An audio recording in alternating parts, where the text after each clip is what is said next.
পরমাত্মা শ্রীকৃষ্ণের বাণী গীতা শাস্ত্র বস্তুত গুরু শিষ্যের পরস্পর কথোপকথন। অর্জুন স্বীকার করেছিলেন, শিষ্যস্তেহম সাধি মাম ত্বাম প্রপন্নম। ভগবান, আমি আপনার শিষ্য, আপনার শরণাগত। যা আমার পক্ষে কল্যাণকর, আমাকে সেই উপদেশ দান করুন। অতএব গীতা শাস্ত্র সম্বন্ধে বলার পূর্বে পরম গুরুদেবের পাদপদ্মে এই স্তুতি গুরুবন্দনা নিবেদন করা হয়েছে। ওম শ্রী সদ্গুরুদেব ভগবান কি জয়।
অমৃত অংশজাত ভ্রাতা ও ভগ্নীগণ, যে মহাপুরুষ সকল বেদ সংকলন, বেদান্ত প্রবর্তন, মহাভারত এবং ভাগবত রচনা করেছেন, তিনি যে গ্রন্থটিকে শাস্ত্র সংজ্ঞা দিয়েছেন তা হল ভগবান শ্রীকৃষ্ণ উক্ত গীতা। বর্তমানে বিভিন্ন ধরনের পূজা পদ্ধতি এবং পরস্পর বিরোধী সংগঠনগুলি ধর্মের নামে প্রচলিত, যদিও ধর্মের উদ্দেশ্যই হল একমাত্র পরমাত্মার অনুসন্ধান করা। সেই কল্যাণ স্বরূপ পরমাত্মা এক, তাকে লাভ করা নির্ধারিত ক্রিয়ার পালন করে যাওয়াই ধর্ম। যখন একমাত্র পরমাত্মা বিদ্যমান, তাকে লাভ করার ক্রিয়াও একটাই, তাহলে এত মতান্তর কেন? এর সমাধান করার জন্য প্রকাশিত হল যথার্থ গীতার সারাংশ, গীতার দিব্যবাণী। ধর্মের সহজ স্বরূপ এবং ধর্মলাভের জন্য নির্ধারিত ক্রিয়ার ক্রমবদ্ধ এবং সম্পূর্ণভাবে বর্ণিত যোগেশ্বর শ্রীকৃষ্ণ উক্ত এই গীতা শাস্ত্র। বিশ্বের প্রত্যেক মহাপুরুষ সাধনা সম্বন্ধে যেটুকু বলেছেন সে সমস্তই, এবং বহু গোপনীয় স্থিতি অবস্থার স্পষ্ট বর্ণনা শুধুমাত্র গীতা শাস্ত্রেই রয়েছে। গীতা সম্পূর্ণ মানব জাতির কল্যাণের নির্বিবাদ শাস্ত্র। মহাভারতে এই সংকেত দেওয়া হয়েছে যে যখন কৌরব ও পাণ্ডবগণের সেনা পরস্পরের সম্মুখীন হয়েছিল, তখন সমস্ত নিশাচর কৌরবগণের অন্তরে এবং সমস্ত দেবতা পাণ্ডবগণের অন্তরে প্রবেশ করেছিলেন। এই বলে মহর্ষি ব্যাস স্পষ্ট করলেন যে গীতা শাস্ত্রের পাত্রগুলি হয় দেবতা না হয় অসুর। সকল পাত্রই এক একটি প্রতীক। অনাদিকাল ধরে প্রত্যেক ব্যক্তির অন্তরে দৈব এবং আসরিক দুটি প্রবৃত্তি বিদ্যমান। দৈব শক্তির সাহায্যে মানুষ যখন আত্মস্বরূপের দিকে অগ্রসর হয়, তখন কাম, ক্রোধ, রাগ, দেশ ইত্যাদি আসরিক বৃত্তিগুলি বাধারূপে আক্রমণ করে। এগুলি অতিক্রম করে যাওয়াকেই বাস্তবে যুদ্ধ বলে। অর্জুন শ্রেয় লাভের জন্য ব্যাকুল ছিলেন। তার দৃষ্টিতে শ্রেয় লাভের উপায় কুলধর্ম, পিণ্ডদান, বর্ণসংকর বর্জন, কুলক্ষয় থেকে রক্ষা পাওয়ার জন্য যুদ্ধ না করা ইত্যাদি ছিল। শুধুমাত্র এই শঙ্কাগুলির সমাধানের জন্য ভগবানকে 18 অধ্যায়ের গীতা শাস্ত্রের উপদেশ দান করতে হয়েছিল। অবশেষে জিজ্ঞাসা করেছিলেন, তোমার মোহ নাশ হয়েছে কি? অর্জুন স্বীকার করেছিলেন, ভগবান, আমার মোহ নাশ হয়েছে। এখন থেকে আমি সেইরূপ আচরণ করব যেরূপ ভগবান উপদেশ দান করেছেন। প্রকৃতপক্ষে এই সংশয় শুধু অর্জুনেরই ছিল তা নয়, এই সংশয় মানুষ মাত্রেরই, যে হিতকর কোনটি, কোন উপায়ে শ্রেয় লাভ হবে। সেই জন্য স্ত্রী, পুরুষ, আবাল, বৃদ্ধ, বনিতা সকল মানুষের জন্য গীতা শাস্ত্রের 18টি অধ্যায়ের অনুশীলন এবং নিয়মিত পাঠ নিতান্ত আবশ্যক, যাতে ব্রহ্মবিদের স্মরণ অব্যাহত থাকে এবং শিশুদের অন্তরেও কল্যাণকর সংস্কারের সৃজন সম্ভব হয়। গীতা জ্ঞান লাভ না করে কোনো মানুষ ঈশ্বর লাভের পথে অগ্রসর হতে পারবে না। অক্ষয় সুখ, শাশ্বত শান্তি, ইহজগতে সমৃদ্ধি এমতো শঙ্কাগুলির সমাধানের জন্য গীতা শাস্ত্রের বাণী প্রচার করা হয়েছে। এই বাণী নিয়মিতভাবে শ্রবণ করে পরিজন এবং স্বজন সমুদয়কে সুসংস্কৃত করুন। বিশ্বের সকল দেশের অধিবাসীদের জন্য গীতা শাস্ত্র অমৃতবাহী। গীতা আপনার শাস্ত্র।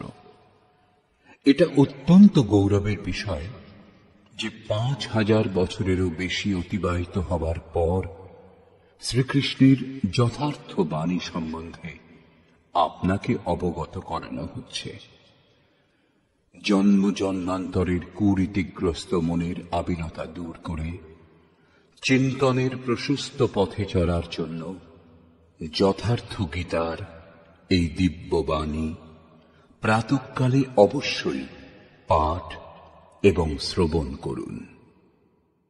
একমাত্র পরমাত্মাতে শ্রদ্ধা এবং সমর্পণের সংবাদবাহক গীতা শাস্ত্র সকলকে পবিত্র করার জন্য উন্মুক্তভাবে আহ্বান করেছে। বিশ্বের যে কোনো স্থানের নিবাসী, ধনী অথবা গরিব, কুলীন বা আদিবাসী, পুণ্যাত্মা এবং পাপী, স্ত্রী এবং পুরুষ, সদাচারী এবং অত্যন্ত দুরাচারী সবারই গীতায় প্রবেশের অধিকার রয়েছে। বিশেষ করে পাপীদেরই উদ্ধারের সুগম পথের নির্দেশ দিয়েছে গীতা শাস্ত্র। পুণ্যাত্মাগণ তো সবসময়ই ভজনা করেন। নিবেদিত হল সেই গীতা শাস্ত্রের অদ্বিতীয় ব্যাখ্যা, যথার্থ গীতার দিব্য সন্দেশ।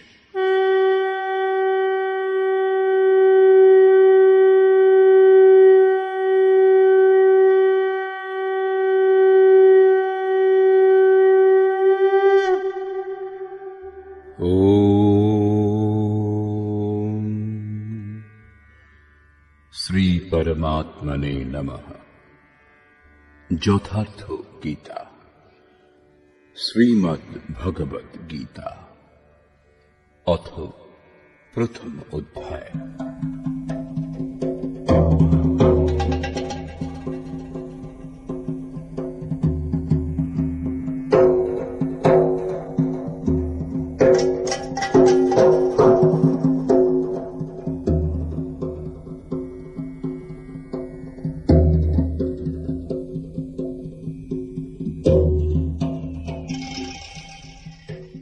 ধৃতরাষ্ট্র উবাচ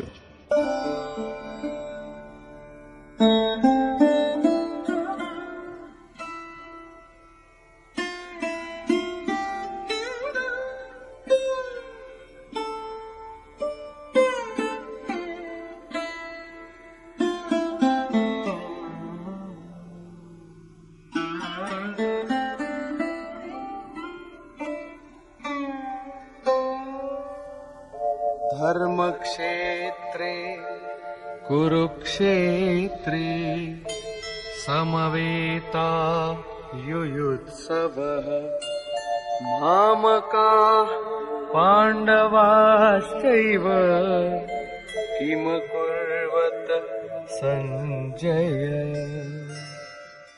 ধৃতরাষ্ট্র জিজ্ঞাসা করলেন, হে সঞ্জয়, ধর্মভূমি কুরুক্ষেত্রে যুদ্ধার্থে সমবেত হয়ে আমার এবং পাণ্ডুর পুত্রগণ কি করল? অজ্ঞানরূপ ধৃতরাষ্ট্র এবং সংযমরূপ সঞ্জয়। অজ্ঞান মনের অন্তরালে থাকে। অজ্ঞানাবৃত মন ধৃতরাষ্ট্র জন্মান্ধ, কিন্তু সংযমরূপ সঞ্জয়ের মাধ্যমে তিনি দেখেন ও শোনেন। তিনি জানেন যে পরমাত্মাই একমাত্র সত্য। যতক্ষণ পর্যন্ত ধৃতরাষ্ট্র থেকে উৎপন্ন মোহরূপ দুর্যোধন জীবিত থাকে, ততক্ষণ এর দৃষ্টি সদা সর্বদা কৌরবগণের উপরেই থাকে, অর্থাৎ বিকারের উপরেই থাকে।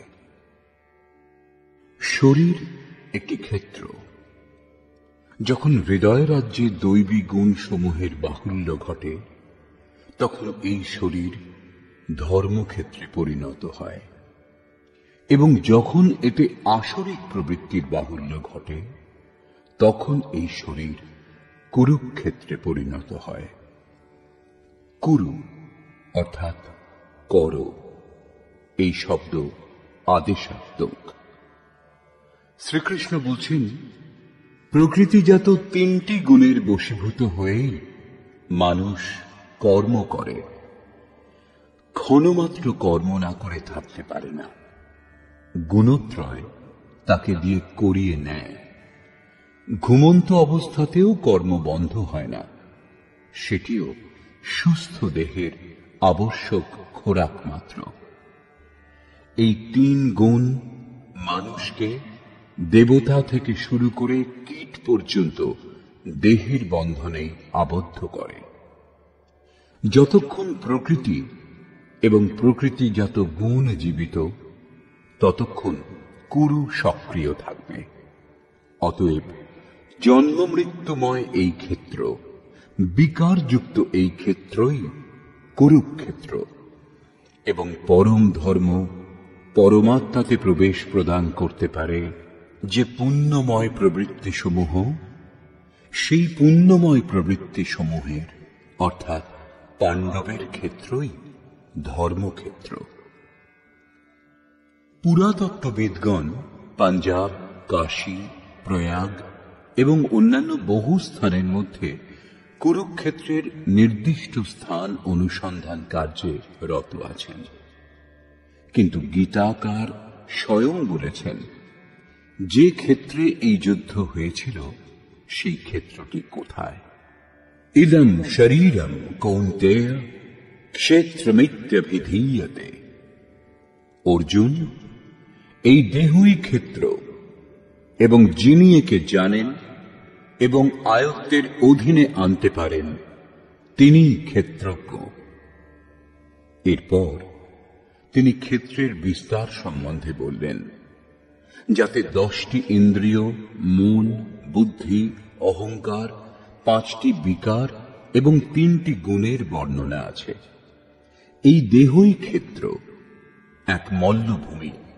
এর মধ্যে যুদ্ধাভিলাষী প্রবৃত্তি 2টি, দৈবী সম্পদ এবং আসুরী সম্পদ। পাণ্ডুর সন্তানগণ এবং ধৃতরাষ্ট্রের সন্তানগণ, স্বজাতীয় এবং বিজাতীয় প্রবৃত্তিসমূহ। তত্ত্বদর্শী মহাপুরুষের শরণাগত হলে এই 2 প্রবৃত্তির মধ্যে সংঘর্ষের সূত্রপাত হয়। একেই ক্ষেত্র ক্ষেত্রজ্ঞের সংঘর্ষ এবং প্রকৃত যুদ্ধ বলা হয়। ইতিহাসের পাতা বিশ্বযুদ্ধের কাহিনীতে পরিপূর্ণ, কিন্তু সেই সব যুদ্ধে যারা বিজয়ী হয়েছেন তারা কেউই শাশ্বত বিজয়ী হননি।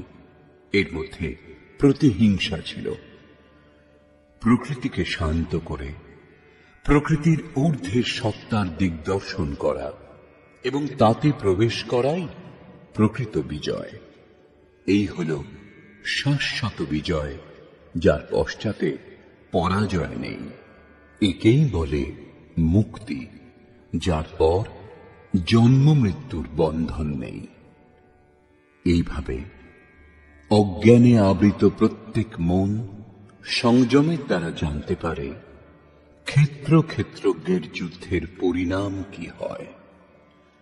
যার যেমন সংযম বৃদ্ধিপ্রাপ্ত হয়, তেমনি তার দৃষ্টি খুলতে থাকে। সঞ্জয় উবাচ।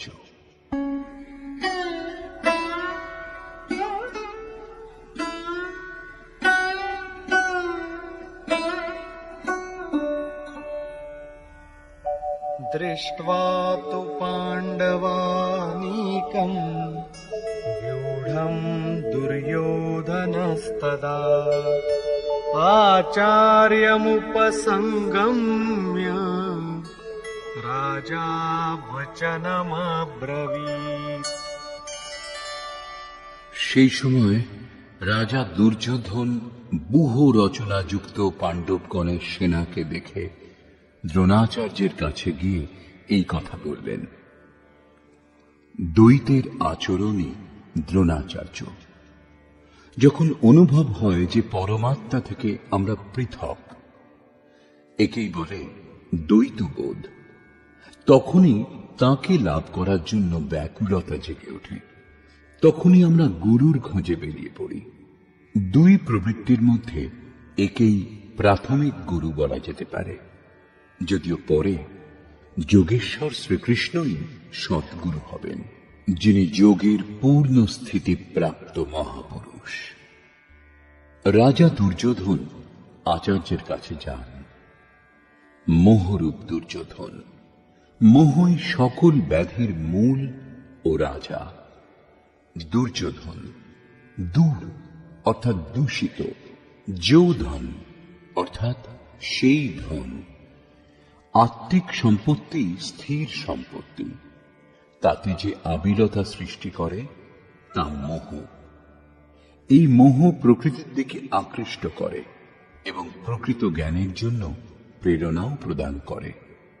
মোহ আছে বলেই জানার প্রশ্নও আছে, অন্যথা সকলই পূর্ণ।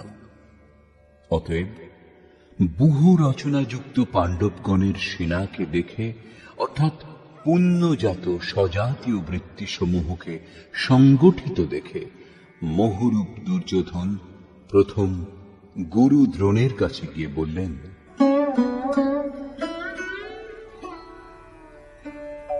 পশ্যৈতাম পাণ্ডুপুত্রাণাম আচার্য মহতীম চমূ व्यूढां द्रुपदपुत्रेण तव शिष्येण धीमता। হে আচার্য, আপনার বুদ্ধিমান শিষ্য দ্রুপদ পুত্র ধৃষ্টদ্যুম্ন দ্বারা বুহাকার রচিত পাণ্ডুপুত্রগণের এই বিপুল সৈন্য সমাবেশ দর্শন করুন। শাশ্বত অচল পদে আস্থা রাখতে পারে যে দৃঢ় মন, তাকে বলে ধৃষ্টদ্যুম্ন। একেই বলে পুণ্যময় প্রবৃত্তি সমূহের নায়ক। সাধন কঠিন ন মন কর টেকা, সাধন কঠিন নয়, মন দৃঢ় হওয়া কঠিন। এবার বললেন সেনার বিস্তার। अत्र शूरा महेश्वासा भीमार्जुन समायुधि युयुधानो विराटश्च द्रुपदश्च महारथः। এই সেনার মধ্যে মহেশবাসা, মহান ঈশ্বর তত্ত্বে অবস্থিতি প্রদান করতে সক্ষম যে ভাবরূপ ভীম, অনুরাগ রূপ অর্জুন, এদের সমকক্ষ অনেক শূরবীর, যেমন সাত্ত্বিকতা রূপ সাত্ত্বকী। বিরাট সর্বত্র ঈশ্বরীয় ভাবপ্রবাহের ধারণা। মহারথী রাজা দ্রুপদ অর্থাৎ অচল স্থিতি, এবং धृष्टकेतुश्चेकितानः काशीराजश्च वीर्यवान् पुरुजित् कुन्तिभोजश्च शैब्यश्च नरपुङ्गवः। ধৃষ্ট কেতু দৃঢ় কর্তব্য, চেকিতানা মন যেখানেই যাক বলপূর্বক সেখান থেকে আকর্ষণ করে ইষ্টে স্থির করা। কাশীরাজ কায়ারূপ কাশীতেই সেই সাম্রাজ্য। পুরুজিত স্থূল সূক্ষ্ম ও কারণ শরীরকে জয় করতে সাহায্য করে যে, সেই পুরুজিত। কুন্তি ভোজ কর্তব্যের দ্বারা জগতের ওপর জয়লাভ, নরের মধ্যে শ্রেষ্ঠ। শৈব্য অর্থাৎ সত্য ব্যবহার। युधामन्युश्च विक्रान्तः उत्तमौजाश्च वीर्यवान् सौभद्रो द्रौपदेयाश्च सर्व एव महारथाः।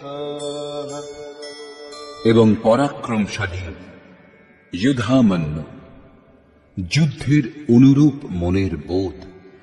উত্তমৌজাহ শুভকামনায় মগ্ন সুভদ্রা পুত্র অভিমন্যু। শুভ আধার লাভ হলে মন ভয়মুক্ত হয়ে যায়। এরূপ শুভ আধার প্রাপ্ত অভয় মন ধ্যানরূপ দ্রৌপদীর পঞ্চপুত্র। বাৎসল্য লাবণ্য, সহৃদয়তা, সৌম্যতা, স্থিরতা। এরা সকলেই এক একজন মহারথী। সাধন পথে সম্পূর্ণ যোগ্যতার সঙ্গে চলার শক্তি এরাই যোগায়। এইভাবে রাজা দুর্যোধন পাণ্ডব পক্ষের 15-20টি নামের উল্লেখ করলেন, যেগুলি দৈবী সম্পদের গুরুত্বপূর্ণ অঙ্গ। বিজাতীয় প্রবৃত্তির রাজা হওয়া সত্ত্বেও মোহই স্বজাতীয় প্রবৃত্তি সমূহকে অনুভব করতে বাধ্য করে। এরপর দুর্যোধন নিজের পক্ষের সংক্ষিপ্ত বর্ণনা করলেন। এই যুদ্ধ পার্থিব যুদ্ধ হলে সসৈন্য দলের সংখ্যা বাড়িয়ে বলতেন, বিকারের সংখ্যা কম প্রদর্শিত করলেন, যেহেতু এই বিকারগুলিকেই জয় করতে হবে।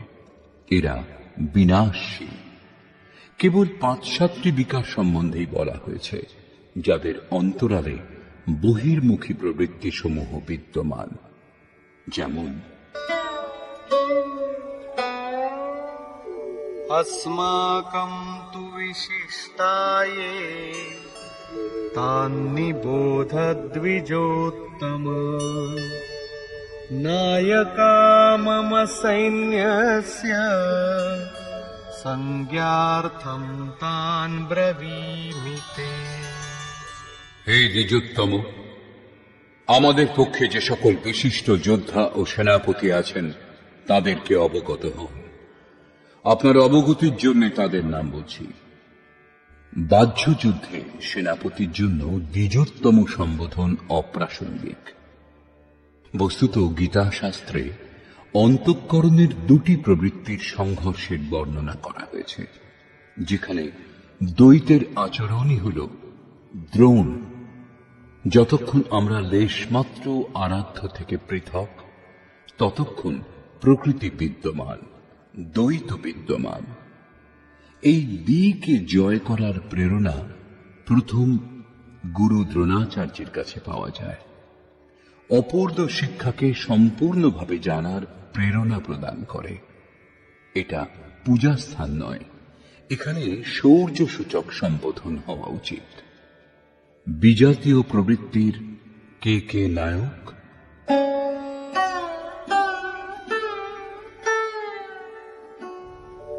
भवान् भीष्मश्च कर्णश्च कृपश्च समितिञ्जयः अश्वत्थामा विकर्णश्च सौमदत्तिस्तथैव च। একজন স্বয়ং আপনি, অর্থাৎ দ্বৈতের আচরণ রূপ দ্রোণাচার্য।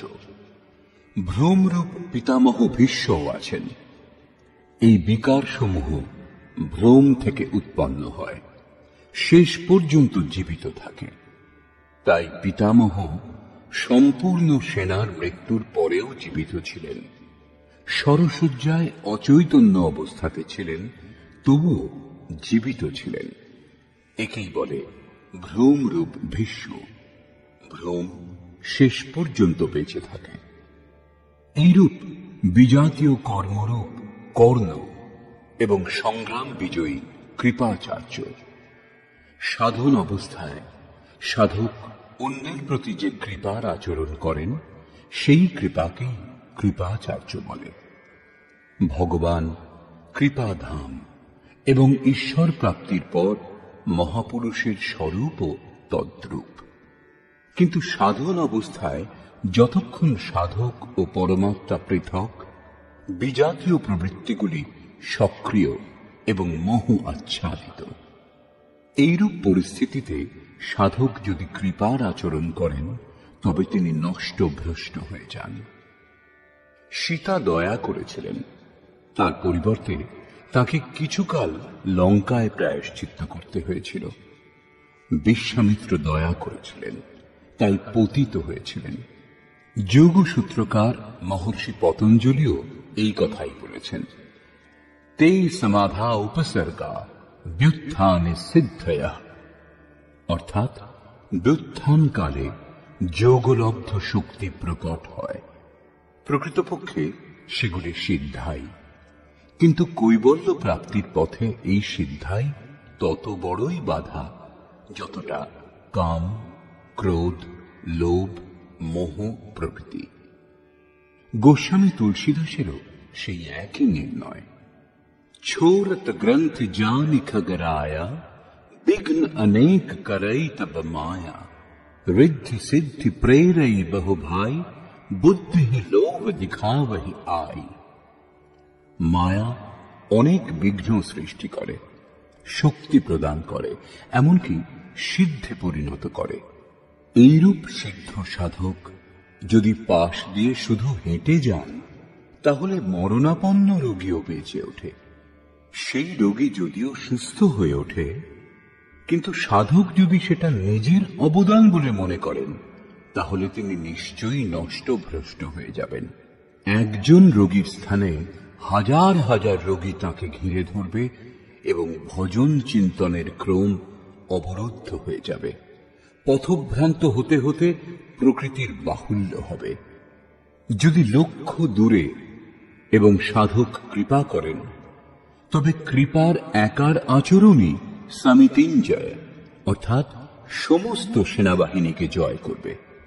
এই কারণে যতক্ষণ সাধক পূর্ণতা লাভ না করছেন, ততক্ষণ এই সব থেকে সাবধান থাকা দরকার। দয়া বিনু সন্ত কসাই, দয়া করি তো আফত আই, অর্থাৎ দয়া না করলে সাধু ব্যক্তি কসাইয়ের সমতুল্য, আর দয়া প্রদর্শন করলেও অধঃপতনের সম্ভাবনা। এইরূপ আসক্তিরূপ অশ্বত্থামা। জগতের অর্থাৎ জাগতিক যে কোনো বস্তুর প্রতি আকর্ষণকেই আসক্তি বলে। দ্বৈতের আচরণই দ্রোণাচার্য। এই দ্বৈতই আসক্তির জন্মদাতা।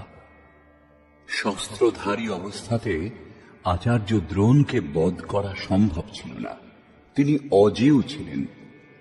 ভগবান শ্রীকৃষ্ণ বলেছিলেন, কৌরব পক্ষের একটি হাতির নাম অশ্বত্থামা। ভীম সেই হাতিটিকে হত্যা করেছে। অশ্বত্থামা মারা গিয়েছে, এইরূপ ঘোষণা করুন।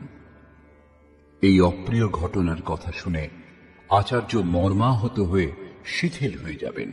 সেটাই তাকে বধ করার উপযুক্ত সময়।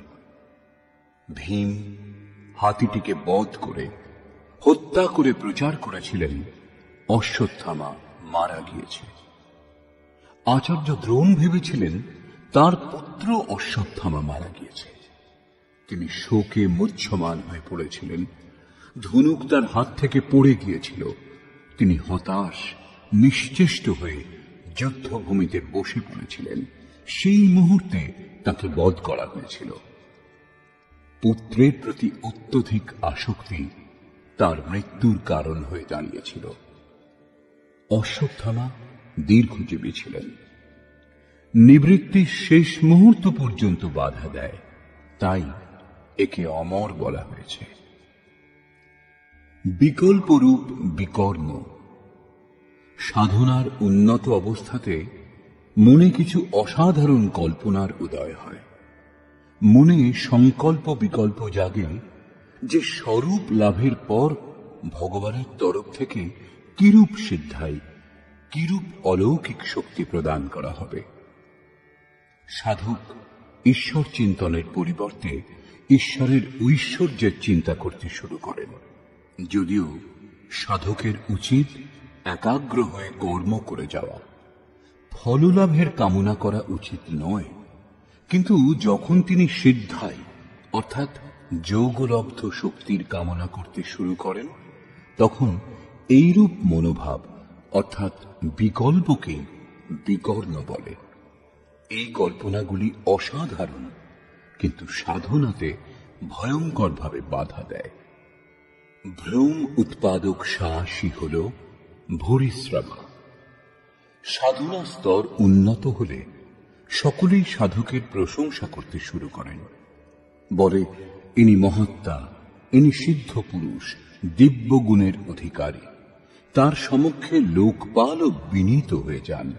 এমন ব্যবহার এবং প্রশংসা দ্বারা সাধক আনন্দের আতিশয্যে পথহারা হন। এইরূপ শ্বাসকেই ভূরিশ্রবা বলা হয়। পূজ্য গুরুদেব বলতেন, সমাজ যদি পুষ্পবৃষ্টি করে, প্রশংসা করে, বিশ্ববন্দ জগৎগুরু বলে, তোমার তাতে কিছু লাভ হবে না, শুধু কান্নাকাটি করতে থাকবে। কিন্তু যদি ভগবান তোমাকে সাধুর আখ্যা দেন, তবে সর্বস্ব লাভ করবে। সমাজ বলুক অথবা নাই বলুক, তুমি সর্বস্ব লাভ করবে। এইরূপ প্রশংসাতে অভিভূত হওয়াকেই ভ্রম উৎপাদক শ্বাস অর্থাৎ ভূরিশ্রবা বলে।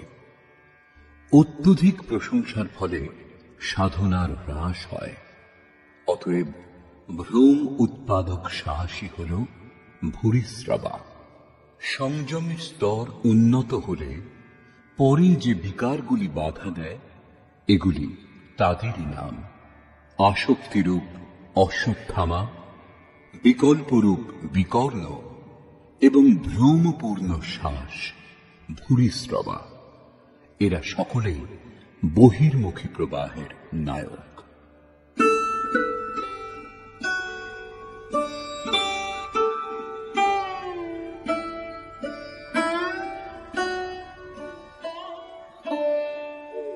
अन्ये च बहवः शूराः मदर्थे त्यक्तजीविताः नानाशस्त्रः प्रहरणाः सर्वे युद्धविशारदाः। আমার জন্য প্রাণ দান করতে কৃত সংকল্প অন্যান্য অনেক শূরবীর অস্ত্রে শস্ত্রে সজ্জিত হয়েছেন। সকলেই আমার জন্য প্রাণ দান করতে সংকল্পবদ্ধ, কিন্তু এদের কোনো নির্দিষ্ট সংখ্যা পরিগণিত হয়নি। এখন কোন কোন সেনা কি কি ভাব দ্বারা সুরক্ষিত তা বলছেন।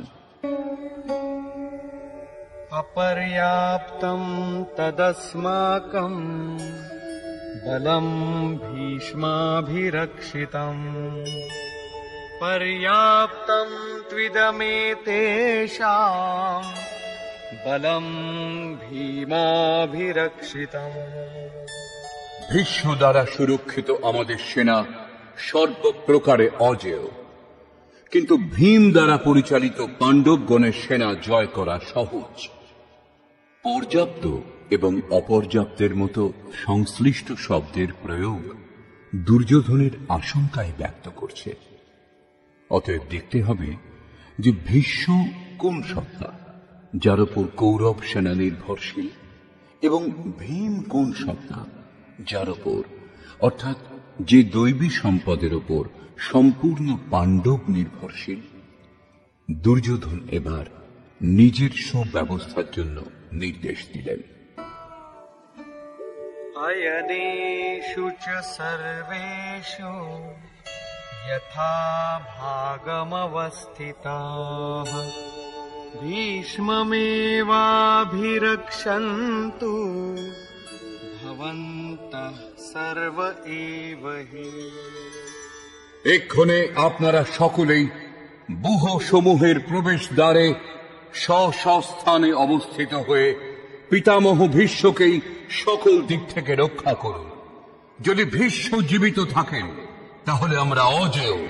সেই জন্য আপনারা সকলে পাণ্ডবগণের সঙ্গে যুদ্ধ না করে কেবল ভীষ্মকেই রক্ষা করুন। কেমন যোদ্ধা ছিলেন ভীষ্ম, যিনি স্বয়ং নিজেকে রক্ষা করতে অক্ষম? কৌরব সেনাকে তার রক্ষার ব্যবস্থা করতে হচ্ছিল। এটা কোনো বাহ্য যুদ্ধ নয়, ভ্রমই ভীষ্ম। যতক্ষণ ভ্রম বিদ্যমান ততক্ষণ বিজাতীয় প্রবৃত্তিগুলি অর্থাৎ কৌরব অজেয়।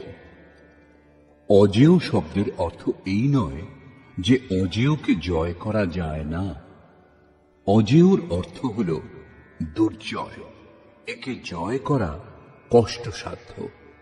মহা অজয় সংসার রিপু जीति सकई सो वीर। যখন ভ্রম মিটে যায় তখন অবিদ্যা অস্তিত্ববিহীন হয়ে পড়ে। মোহ ইত্যাদি যা কিছু আংশিক পরিমাণে টিকে থাকে তাও শীঘ্রই শেষ হয়। ভীষ্মের ছিল ইচ্ছা মৃত্যু, ইচ্ছাই ভ্রম, এবং এই ইচ্ছার সমাপ্তি ও ভ্রম দূর হওয়া একই ব্যাপার। এ কথাই সন্ত কবির সরলভাবে বলেছেন, ইচ্ছা কায়া ইচ্ছা মায়া ইচ্ছা জগ উপজায়া, কহ কবীর যে ইচ্ছা বিবর্জিত তা কা পার না পায়া। যেখানে ভ্রম নেই তা অপার ও অব্যক্ত। এই দেহের জন্মের কারণ ইচ্ছা, ইচ্ছাই মায়া, এবং ইচ্ছাই এই জগতের উৎপত্তির কারণ। সো কাময়ত তदैक्षत বহুশ্যাম প্রজায়েয় ইতি। কবির বলেছেন, যিনি সর্বপ্রকার কামনা রহিত, তিনকা পার না পায়া, তিনি অপার, অনন্ত, অসীম তত্ত্ব উপলব্ধি করেন। यो कामो निष्काम आप्तकाम आत्मकामो न तस्य प्राण उत्क्रामन्ति ब्रह्मैव सन् ब्रह्मप्येति। যিনি কামনা রহিত, আত্মাতে স্থির আত্মস্বরূপ, তার কখনো পতন হয় না, তিনি ব্রহ্মে একীভূত হন। সাধনের আরম্ভে ইচ্ছাগুলি অনন্ত হয়। এই অনন্ত ইচ্ছার শেষ হতে হতে অবশেষে পরমাত্মা প্রাপ্তির শেষ ইচ্ছা বাকি থাকে। যখন এই ইচ্ছাও পূর্ণ হয়, তখন ইচ্ছার বিলুপ্তি ঘটে। যদি এর থেকেও শ্রেষ্ঠ কোনো বস্তুর অস্তিত্ব থাকত, তাহলে তা লাভ করার ইচ্ছা অবশ্যই জেগে উঠত। যখন এর চেয়ে শ্রেষ্ঠ কিছু নেই, তখন ইচ্ছাও সমূলে বিনষ্ট হয়, এবং ইচ্ছার বিলুপ্তির সঙ্গে সঙ্গে ভ্রম ও নাশ হয়। একেই ভীষ্মের ইচ্ছা মৃত্যু বলে। এইভাবে ভীষ্ম দ্বারা সুরক্ষিত আমাদের সেনা সর্বপ্রকারে অজেয়। যতক্ষণ ভ্রম দূর না হয়, ততক্ষণ অবিদ্যা সক্রিয় থাকে। ভ্রম দূর হলে অবিদ্যা ক্রিয়াহীন হয়ে যায়। ভীম দ্বারা পরিচালিত এদের সেনাকে জয় করা সহজ। ভাবরূপী ভীম, ভাবে বিদ্যতে দেবঃ। ভাবে সেই ক্ষমতা আছে যা অবিদিত পরমাত্মাকেও প্রত্যক্ষ করতে সাহায্য করে। ভাববস্য ভগবান সুখ নিধান করুণা অয়ন। শ্রীকৃষ্ণ একেই শ্রদ্ধা বলেছেন। ভাবের সাহায্যে ভগবানকেও বশ করা সম্ভব। এর দ্বারাই পুণ্যময় প্রবৃত্তি সমূহের বিকাশ হয়। এই ভাব পুণ্যের সংরক্ষক এবং এত বলবান যে পরম দেব পরমাত্মাকেও গোচরে এনে দেয়। অন্যদিকে অতি কোমল। আজকের ভাব কাল অভাবে বদলাতে দেরি লাগে না। আজ আপনি বলছেন যে মহারাজজি খুব ভালো, কাল হয়তো বলবেন, না, আমি দেখেছি মহারাজজি ক্ষীর খান। ঘাস পাত যে খাত হ্যাঁ তিনহি সতাওই কাম, দুধ মলাই খাত যে তিন কি জানে রাম। অর্থাৎ তৃণভোজীদেরও কাম তাড়না দেয়। যারা দুধ মালাই খান, ঈশ্বর তাদেরই স্মরণ দেন। ইষ্টের আচরণে লেশমাত্র ত্রুটি বোধ হলে ভাব টলে ওঠে। পুণ্যময় প্রবৃত্তি সমূহ বিচলিত হয়। ইষ্টের সঙ্গে যে সম্বন্ধ তা ছিন্ন হয়। তাই ভীম দ্বারা রক্ষিত তাদের সেনা জয় করা সহজ। মহর্ষি পতঞ্জলিরও সেই একই নির্ণয়। স তু দীর্ঘকাল নৈরন্তর্য সৎকারা সেবিত দৃঢ় ভূমি। অর্থাৎ দীর্ঘকাল পর্যন্ত নিরন্তর শ্রদ্ধা ভক্তিপূর্বক সাধন করে গেলেই অভ্যাস দৃঢ় হয়।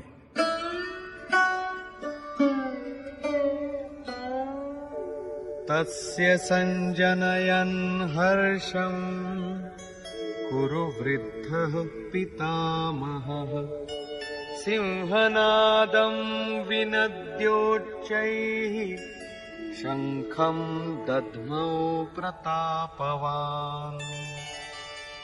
এই প্রকার সকলেই নিজেদের শক্তি নির্ণয় করে শঙ্খধ্বনি করলেন। এই শঙ্খধ্বনি হল পাত্রের পরাক্রমের ঘোষণা। যুদ্ধ জয়ের পর কোন পাত্র আপনাকে কি দেবে? কৌরবগণের মধ্যে বৃদ্ধ প্রতাপবান ভীষ্ম দুর্যোধনের হৃদয়ে হর্ষ উৎপন্ন করে উচ্চৈঃস্বরে সিংহনাদের সমান ভয়প্রদ শঙ্খ বাজালেন। সিংহ প্রকৃতির ভয়াবহ দিকের প্রতীক।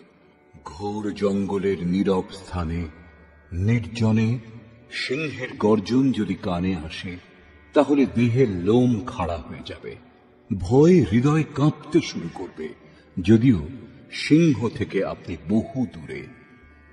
ভয় প্রকৃতিজাত, পরমাত্মায় তার স্থান নেই, কারণ পরমাত্মা অভয় সত্তা।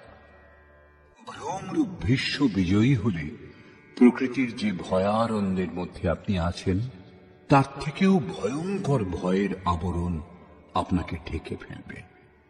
ভয়ের আরো একটি স্তর বৃদ্ধি পাবে, ভয়ের আবরণ আরো ঘন হয়ে উঠবে। এছাড়া ভ্রম আর কিছু দিতে পারে না। অতএব প্রকৃতি থেকে নিবৃত্তি গন্তব্যে যাওয়ার পথ। সংসারে প্রবৃত্তি প্রতারণা করে, ঘোর অন্ধকারময়। এর বেশি কোনো ঘোষণা কৌরবদের নেই। কৌরব পক্ষ থেকে কয়েকটি বাদ্য একসঙ্গে বেজে উঠল, কিন্তু সেগুলিও ভয় প্রদান করা ছাড়া আর কিছু দিতে পারল না। প্রত্যেক বিকার কিছু না কিছু ভয়ই প্রদান করে। সেই জন্য তারাও ঘোষণা করলেন, ततः शङ्खाश्च भैर्यश्च पणवानकगोमुखाः सहसैवाभ्यहन्यन्त सशब्दस्तु मूलोऽभवत्। এরপর অনেক শঙ্খ, ভেরি, ঢোল এবং রণশৃঙ্গাদি রণবাদ্যযন্ত্র একসঙ্গে বেজে উঠল। সেগুলির শব্দ অত্যন্ত ভয়ঙ্কর পরিস্থিতি সৃষ্টি করল। ভয় সঞ্চার করার অতিরিক্ত কৌরবদের কোনো ঘোষণা নেই। বহির্মুখী বিজাতীয় প্রবৃত্তি সফল হলে মোহরূপ অন্ধকার আরো ঘন করে দেয়। এরপর পুণ্যময় প্রবৃত্তি সমূহের দিক থেকে ঘোষণা করা হল, যার মধ্যে প্রথম ঘোষণাটি যোগেশ্বর শ্রীকৃষ্ণের।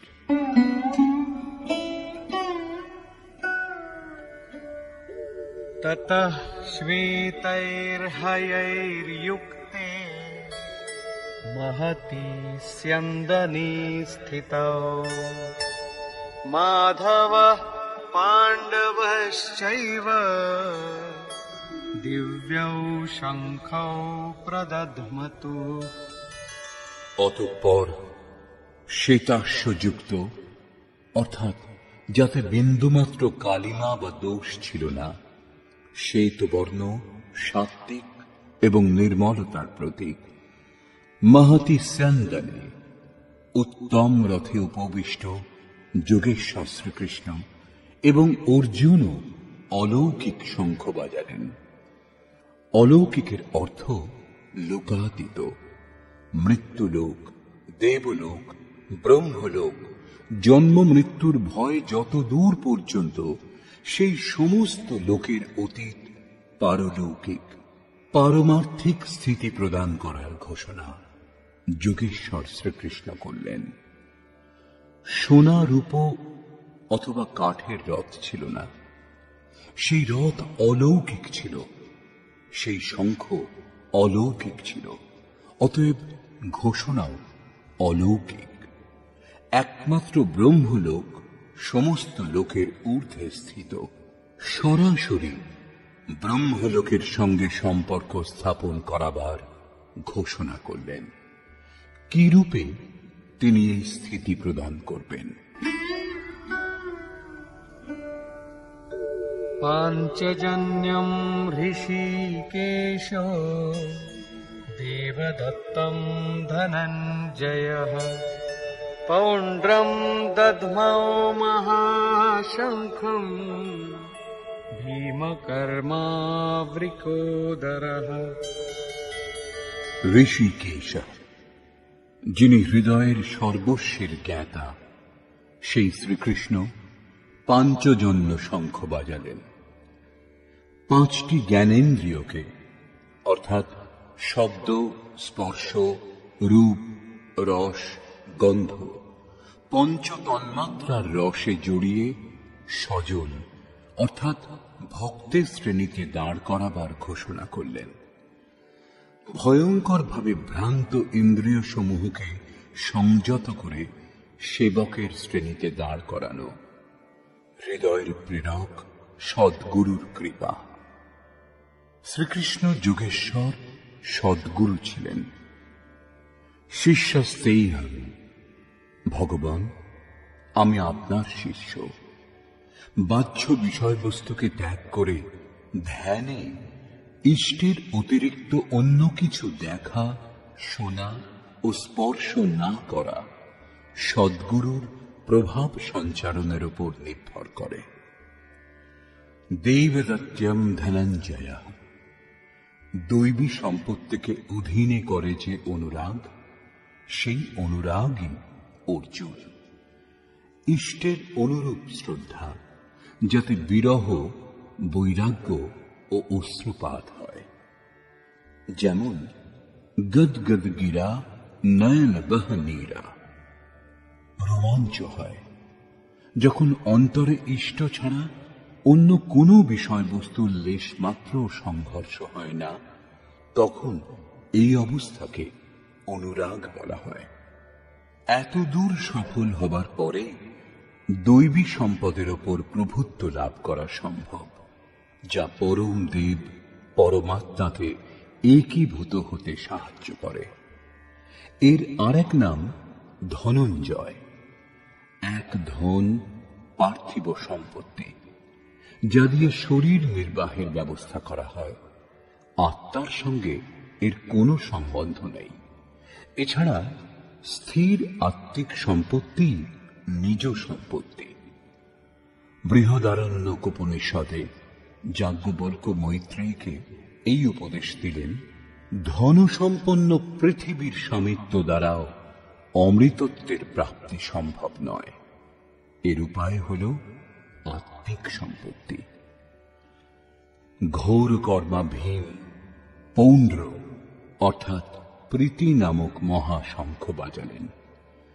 ভাবের উদ্গম এবং নিবাস স্থান হৃদয়, তাই এর আরেক নাম বৃকোদর। আপনাদের ভাব, স্নেহ ছোটদের প্রতি স্বভাবতই থাকে, কিন্তু সেই স্নেহ উৎপন্ন হয় আপনাদের হৃদয়ে, যা গিয়ে মূর্ত হয় ছোটদের প্রতি। এই ভাব অগাধ এবং মহাবলশালী।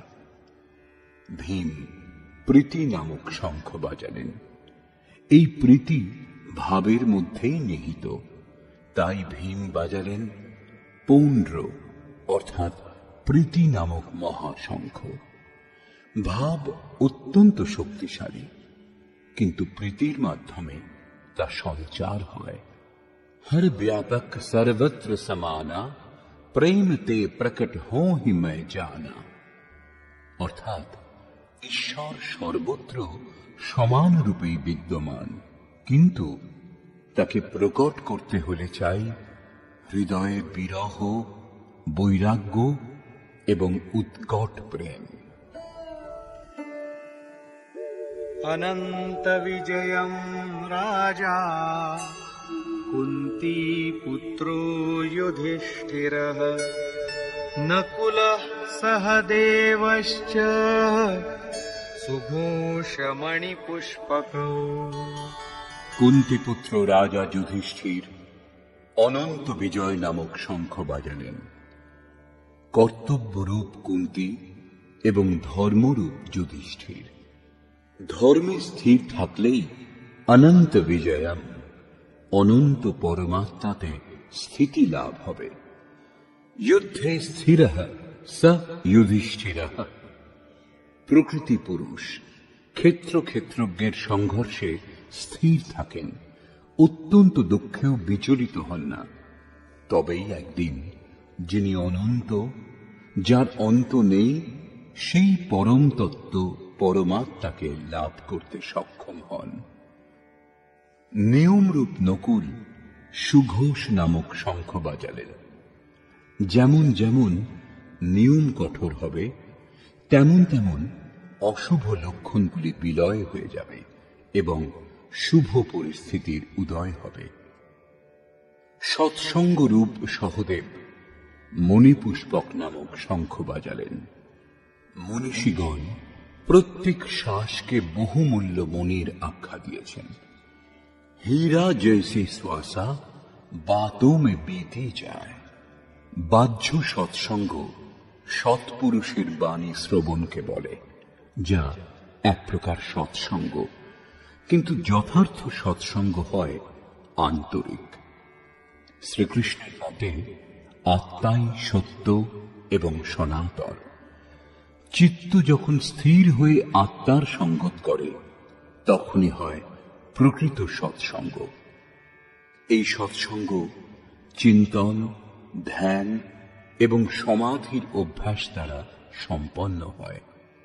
যেমন যেমন সত্যের সান্নিধ্যে স্মৃতি স্থির হবে, তেমন তেমন এক একটি শ্বাসের উপর নিয়ন্ত্রণ হতে থাকবে। ইন্দ্রিয়গুলির সঙ্গে মনও নিরুদ্ধ হয়ে আসবে। এই প্রকার যখন সম্পূর্ণরূপে নিরুদ্ধ হবে, তখনই বস্তু লাভ হবে। বাদ্যযন্ত্রের মতো আত্মার ধ্বনির সঙ্গে চিত্তের ধ্বনি মিলিয়ে সঙ্গত করাই যথার্থ সৎসঙ্গ। বাহ্য মনে কঠোর হয়, কিন্তু শ্বাসরূপ মনে পুষ্প থেকেও কোমল। পুষ্প তো বিকশিত হওয়ার পর অথবা বৃন্তচ্যুত হলে শুকিয়ে যায়, কিন্তু আপনি এর পরের শ্বাস পর্যন্ত জীবিত থাকার নিশ্চয়তা দিতে পারেন না। সৎসঙ্গ সফল হলে প্রত্যেক শ্বাসের উপর নিয়ন্ত্রণ রেখে লক্ষ্য প্রাপ্তি সম্ভব। এর বেশি পাণ্ডবদের কোনো ঘোষণা নেই, কিন্তু প্রত্যেক সাধন নির্মলতার পথে কিছু না কিছু দূরত্ব অতিক্রম করায়। অতঃপর বললেন,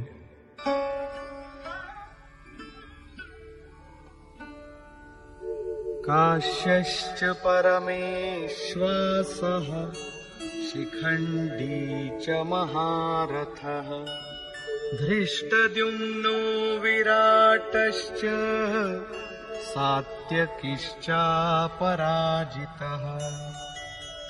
কায়ারূপ কাশী। পুরুষ যখন চারিদিক থেকে মন ও ইন্দ্রিয় সমূহকে সংযত করে কায়াতেই কেন্দ্রিত করেন, তখন পরমেশ্ববাসঃ পরম ঈশে বাস করার অধিকারী হন। পরম ঈশ্বর তত্ত্বে অবস্থান দিতে সক্ষম কায়াকেই কাশী বলে। কায়াতে পরম ঈশ্বরের নিবাস। পরমেশ্ববাসের অর্থ শ্রেষ্ঠ ধনুর্ধারী নয়, পরন্তু পরম ঈশ বাস। শিখাসূত্রের ত্যাগী শিখণ্ডী। সাধনা পথের কিছু ভ্রান্ত ব্যক্তিরা আজকাল মুন্ডিত মস্তকে সূত্রের নামে গলার উপবিদ খুলে রাখে, অগ্নি ত্যাগ করে এবং একেই সন্ন্যাস বলে। এই ধারণা সম্পূর্ণ ভুল। বস্তুত শিখা লক্ষ্যের প্রতীক, যেখানে আপনাকে পৌঁছতে হবে, এবং সূত্র সংস্কারের প্রতীক। যতক্ষণ পরমাত্মার প্রাপ্তি না হয়, ততক্ষণ সংস্কারের সূত্রপাত হতেই থাকে। ততক্ষণ ত্যাগ কোথায়? কি প্রকার সন্ন্যাস? এখনো তো তিনি পথিক। যখন প্রাপ্য বস্তুর প্রাপ্তি হয়, পূর্বের সমস্ত সংস্কারের সূত্র ছিন্ন হয়, এইরূপ অবস্থাতে সম্পূর্ণরূপে ভ্রম মিটে যায়। সেজন্যই শিখণ্ডী ভ্রমরূপে ভীষ্মের বিনাশ করে। শিখণ্ডী চিন্তন পথের বিশিষ্ট যোগ্যতারূপ মহারথীকে বলে। ধৃষ্টদ্যুম দৃঢ় ও অচল মন এবং বিরাট, সর্বত্র বিরাট ঈশ্বরের প্রসার দেখার ক্ষমতা, এইসবই হল দৈব সম্পদের প্রমুখ গুণ। সাত্ত্বিক, তাই সাত্ত্বিকী, সত্য চিন্তনের প্রবৃত্তি। অর্থাৎ যদি সাত্ত্বিকতা বিদ্যমান থাকে, তাহলে আর পতনের সম্ভাবনা থাকে না। এই সংঘর্ষে পরাজয় হতে দেয় না।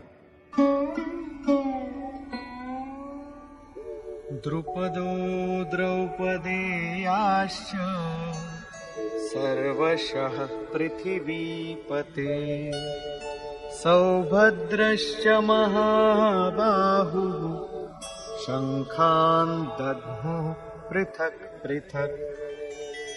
অচল পদে প্রতিষ্ঠা দাতা দ্রুপদ এবং ধ্যানরূপ দ্রৌপদীর পঞ্চপুত্র সহৃদয়তা, বাৎসল্য, লাবণ্য, সৌম্যতা এবং স্থিরতা, এরা সাধন পথের শ্রেষ্ঠ সহায়ক মহারথী এবং দীর্ঘ বাহুযুক্ত অভিমন্যু।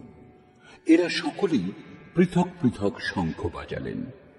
বাহু কার্যক্ষেত্রের প্রতীক। মন যখন ভয়মুক্ত হয়, তখন তার শক্তি বহুদূর পর্যন্ত প্রসার লাভ করে। হে রাজন, এরা সকলেই পৃথক পৃথক শঙ্খ বাজালেন। কিছু কিছু দূরত্ব সকলেই অতিক্রম করান। এদের পালন আবশ্যক, তাই এদের নাম উল্লেখ করা হয়েছে। এছাড়া কিছু দূরত্ব যেটুকু বাকি থাকে, তা মন ও বুদ্ধির অতীত। ভগবান স্বয়ং অন্তঃকরণে জাগ্রত হয়ে তা অতিক্রম করান। দৃষ্টিরূপে আত্মার রথী হয়ে যান এবং সম্মুখে দণ্ডায়মান হয়ে নিজের পরিচয় দেন।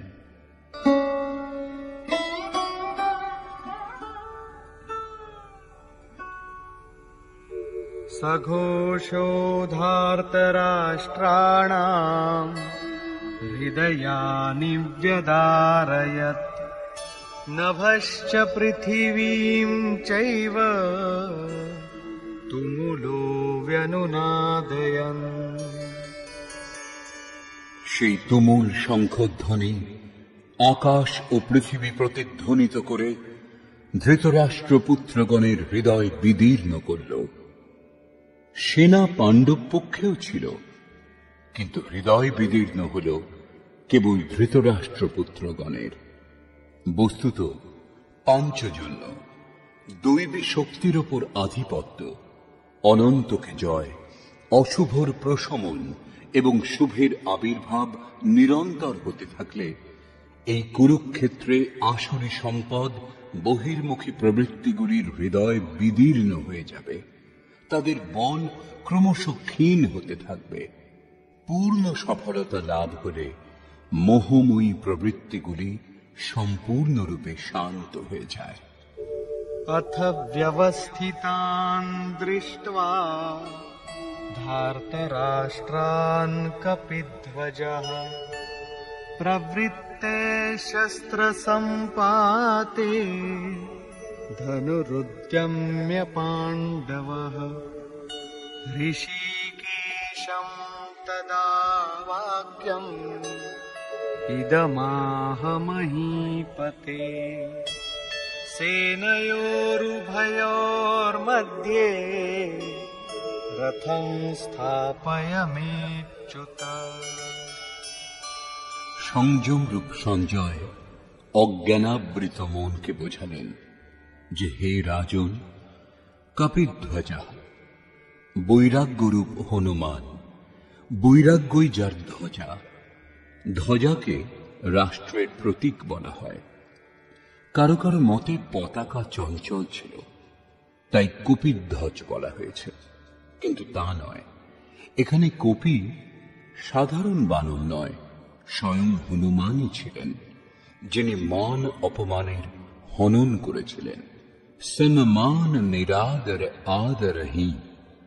প্রকৃতির বিষয়বস্তু থেকে আসক্তির ত্যাগই বৈরাগ্য। অতএব বৈরাগ্যই যার ধ্বজা।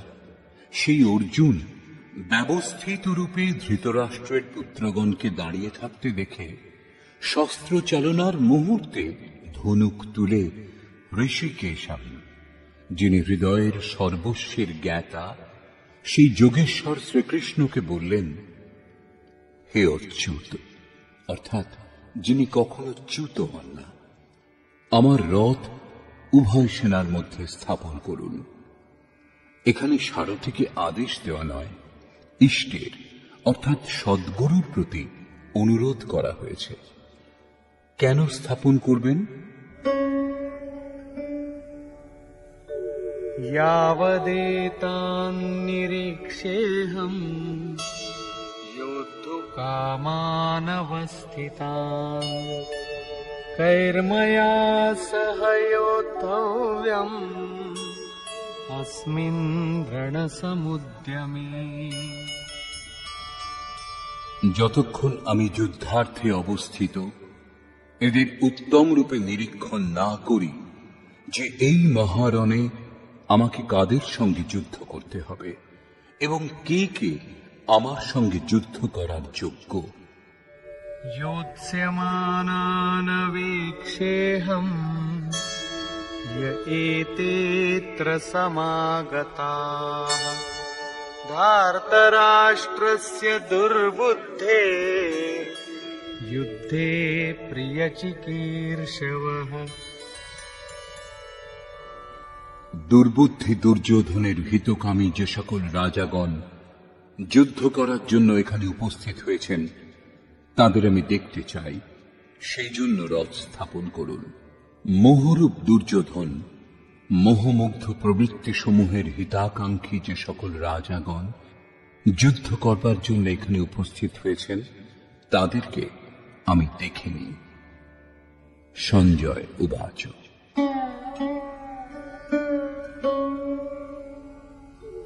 एवमुक्तो ऋषिकेशो गुडाकेशेन भारत सेनयोरुभयोर्मध्ये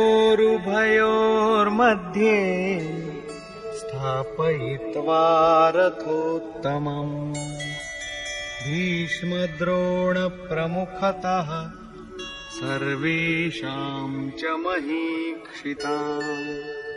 उवाच पार्थ पश्यैतान् समवेतान् कुरूनिति।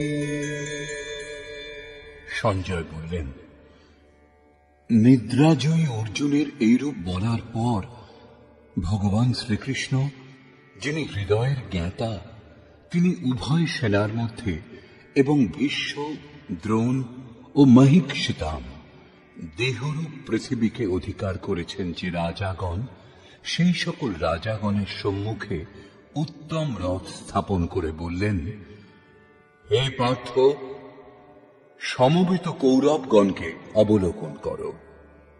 এখানে উত্তম রথের অর্থ সোনার উপর নির্মিত রথ নয়। সংসারে উত্তমের পরিভাষা নশ্বর বস্তুর অনুকূলতা প্রতিকূলতার উপর দেওয়া হয়, কিন্তু এই পরিভাষা পূর্ণ নয়, যা আমাদের আত্মা অর্থাৎ স্বরূপের সঙ্গে সর্বদা সহযোগিতা করে, তাই একমাত্র উত্তম, যার পর অনুত্তম অর্থাৎ মলিনতা বলে আর কিছু থাকে না। तत्रापश्यत् स्थितान् पार्थः पित्रेणथ पितामहान् आचार्यान् मातुलान् भ्रातॄन् पुत्रान् पौत्रान् सखींस्तथा श्वशुरान् सुहृदश्चैव सेनयोरुभयोरपि। এছাড়া সুনিশ্চিত লক্ষ্যযুক্ত পার্থিব দেহকে যিনি রথ স্বরূপ বিবেচনা করেছেন, সেই পার্থ উভয় পক্ষের সেনা দলের মধ্যে পিতৃব্যগণকে, পিতামহগণকে, আচার্যগণকে, মাতুলগণকে, ভ্রাতাগণকে, পুত্রগণকে, পৌত্রগণকে, মিত্রগণকে, শ্বশুরগণকে এবং সুহৃদগণকে অবস্থিত দেখলেন।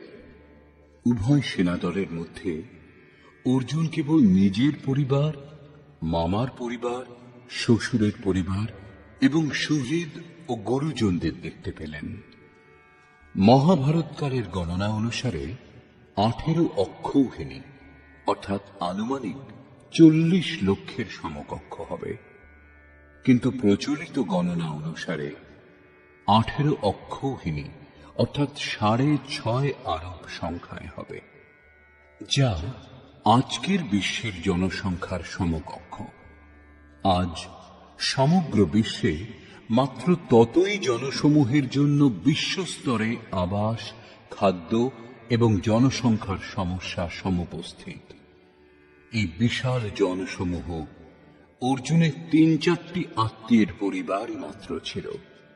এত বিশাল পরিবার কি কারো হয়? কখনোই না। এই সকলই হৃদয় ক্ষেত্রের ছবি।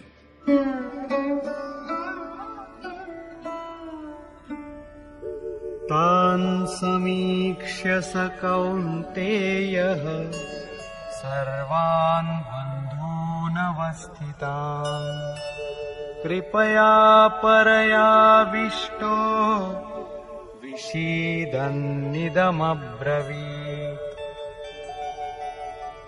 কুন্তিপুত্র অর্জুন সেই বন্ধুগণকে যুদ্ধক্ষেত্রে অবস্থিত দেখে অত্যন্ত করুণাপূর্ণ হয়ে শোক করতে লাগলেন, কারণ দেখলেন এরা সকলেই তার নিজের আত্মীয় স্বজন। অতএব বললেন, অর্জুন উবাচ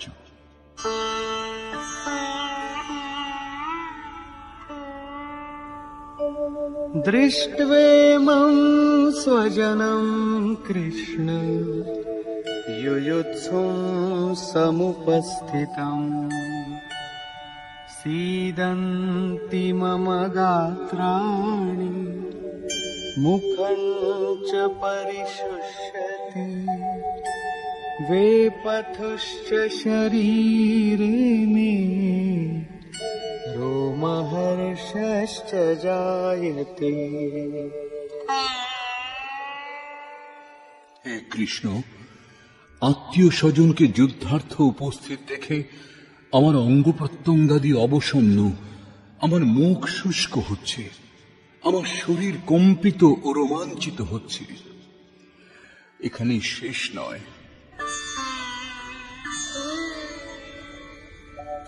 गाण्डीवं स्रंसते हस्तात् त्वक्चैव परिदह्यते न च शक्नोम्यवस्थातुं भ्रमतीव च मे मनः। আমার হাত থেকে গান্ডীব খসে পড়ছে এবং চর্ম যেন দগ্ধ হচ্ছে। অর্জুন সন্তপ্ত হয়ে উঠছেন যে এই যুদ্ধ কি ধরনের, যার মধ্যে শুধু স্বজনই দাঁড়িয়ে। অর্জুনের ভ্রম হয়েছিল। তিনি বললেন, এখন আমি দাঁড়াতেও অসমর্থ, এখন এর বেশি আমার দেখার সামর্থ্য নেই। निमित्तानि च पश्यामि विपरीतानि केशव न च श्रेयोनुपश्यामि हत्वा स्वजनमाहवे। হে কেশব, এই যুদ্ধের লক্ষণ ও বিপরীত দেখছি। যুদ্ধে আত্মীয়দের হত্যা করলে মঙ্গল হবে এও দেখি না কুলকে বধ করলে কল্যাণ কিরূপে সম্ভব?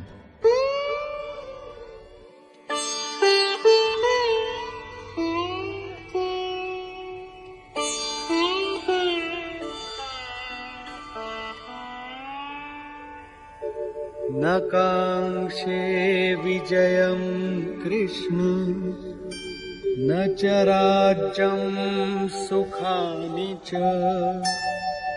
किन्नो राज्येन गोविन्द किं भोगैर्जीवितेन वा। সম্পূর্ণ পরিবার যুদ্ধে উপস্থিত হয়েছেন। এদের যুদ্ধে বধ করে বিজয়, সেই বিজয়ের দ্বারা প্রাপ্ত রাজ্য ও রাজ্য সুখ অর্জুন চান না। তিনি বললেন, হে কৃষ্ণ, আমি বিজয় চাই না, রাজ্য এবং সুখ ভোগ কামনা করি না। হে গোবিন্দ, আমাদের রাজ্যে কি প্রয়োজন, আর সুখ ভোগে বা জীবন ধারণেই বা কি প্রয়োজন? কেন?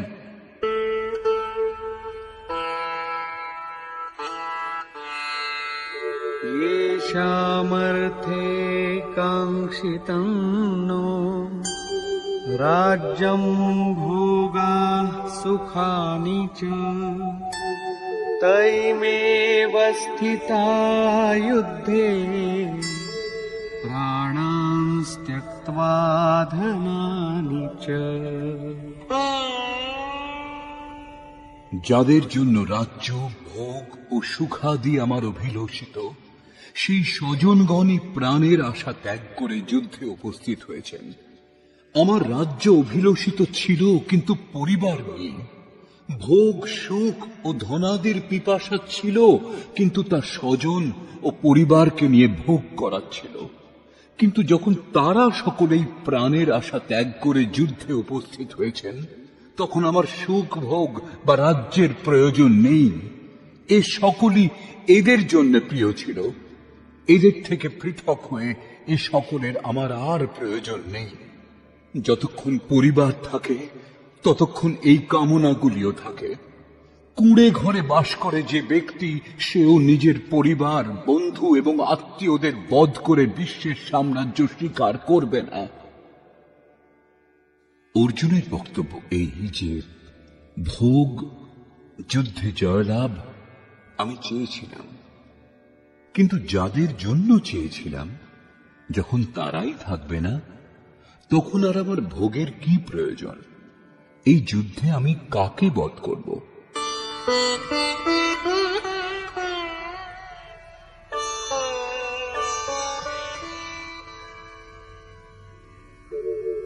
आचार्याः पितरः पुत्राः तथैव च पितामहाः मातुलाः श्वशुराः पौत्राः शालाः सम्बन्धिनस्तथा।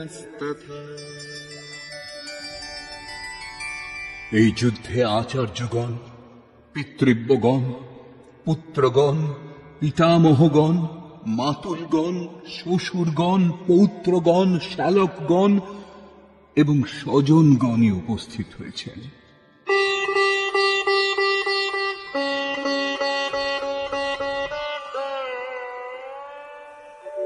एतान्न हन्तुमिच्छामि घ्नतोऽपि मधुसूदन अपि त्रैलोक्यराज्यस्य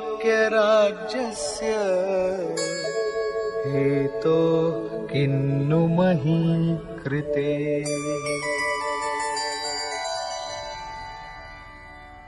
হে মধুসূদন, এরা আমাকে বধ করলেও ত্রৈলোক্য রাজ্যের জন্য আমি এদের বধ করতে চাই না। পৃথিবী মাত্র রাজ্যের জন্য কি কথা? 18 অক্ষৌহিনী সেনার মধ্যে অর্জুন কেবল নিজের পরিবারকেই দেখতে পেয়েছিলেন। এত অধিক স্বজন বাস্তবে কারা? বস্তুত অনুরাগী অর্জুন। সাধন ভোজনের শুরুতে প্রত্যেক অনুরাগীর সমক্ষে এই সমস্যাই দেখা দেয়।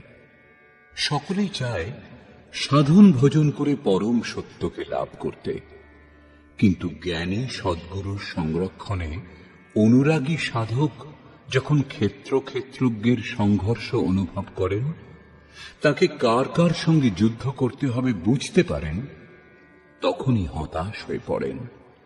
তিনি চান তার পিতার পরিবার, শ্বশুরের পরিবার, মামার পরিবার, সুহৃদ, বন্ধু এবং গুরুজন সবাই সঙ্গে থাকুন, সকলেই সুখী থাকুন এবং এদের সকলকে সুস্থিত করে তিনি পরমাত্ম স্বরূপ লাভও করে নেবেন।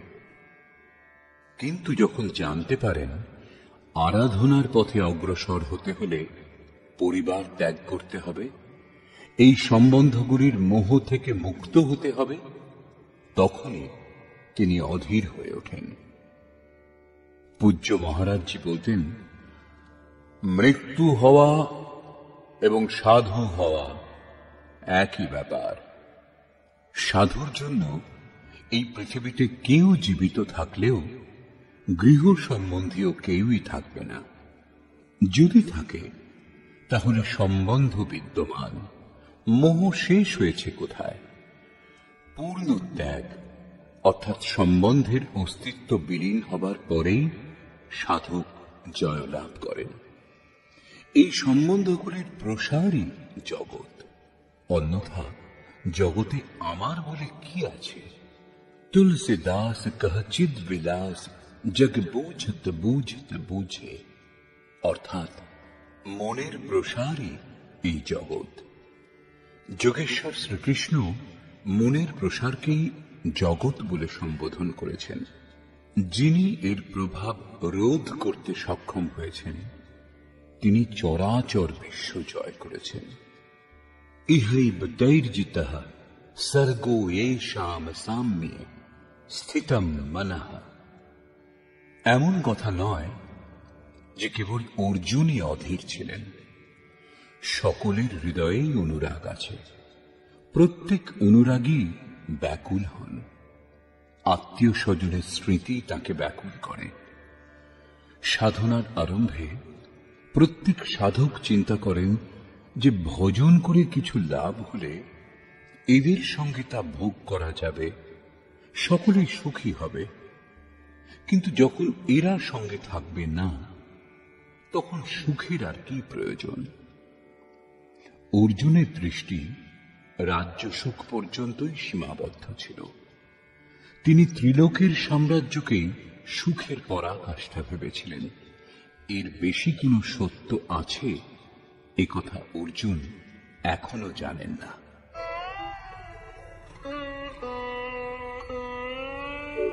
নিহত্য ধার্তরাষ্ট্রান্নঃ কা প্রীতি স্যাজ্জনার্দন পাপমেবাশ্রয়েদস্মান হত্বৈতানাততায়িনঃ। হে জনার্দন, ধৃতরাষ্ট্রের পুত্রগণকে বধ করলে আমাদের কি সুখ হবে? যেখানে ধৃতরাষ্ট্র অর্থাৎ ধৃষ্টতার রাষ্ট্র, তার থেকে উৎপন্ন মোহরূপ দুর্যোধনাদিকে বধ করলে আমাদের কি আনন্দ হবে? এই সকল আততায়ীকে হত্যা করলে আমাদের পাপই আশ্রয় করবে। জীবন যাপনের তুচ্ছ লাভের জন্য যে অনীতির সাহায্য নেয় তাকে আততায়ী বলে, কিন্তু যে আত্মোন্নতির পথে অবরোধ সৃষ্টি করে সে আরো বড় আততায়ী। আত্মদর্শনে বাধক কাম, ক্রোধ, লোভ, মোহ এইসবই আততায়ী।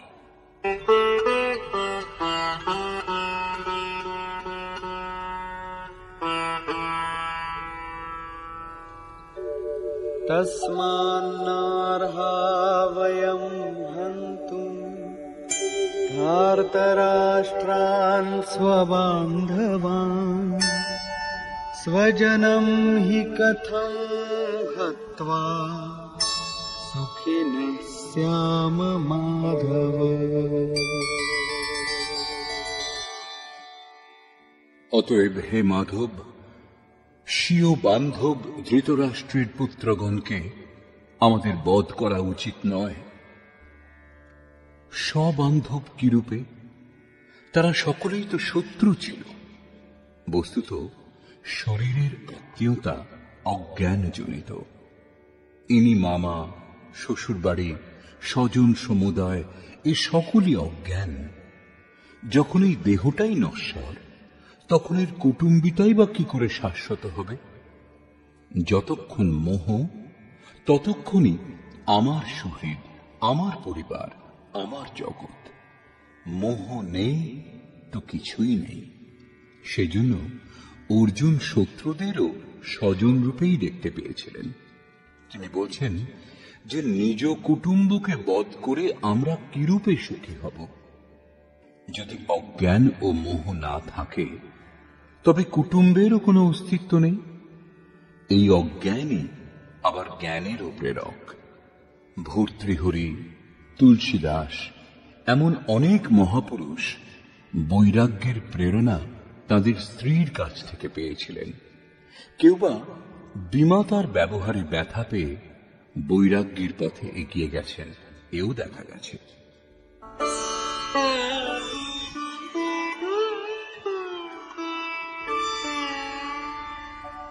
यद्यप्येतेन पश्यन्ति लोभोपहत चेतसः कुलक्षयकृतं दोषम् मित्रद्रोहे च पातकम्। যদিও এরা লোভে অভিভূত হয়ে কুলনাশ জনিত দোষ এবং মিত্রদ্রোহে যে পাপ হয় তা দেখছে না, এ দোষ তাদের। তা সত্ত্বেও कथं न ज्ञेयमस्माभिः पापादस्मान्निवर्तितुम्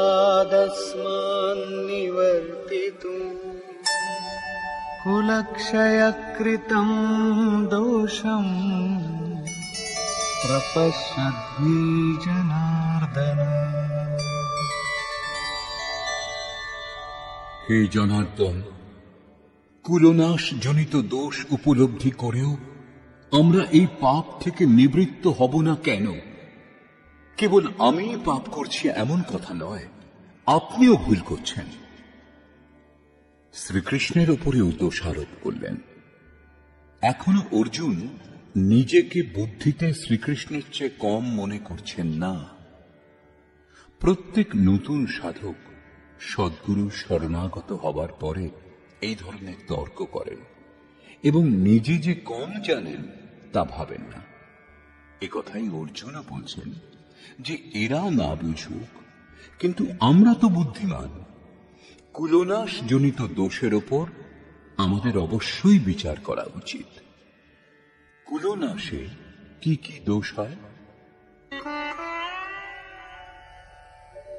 कुलक्षये प्रणश्यन्ति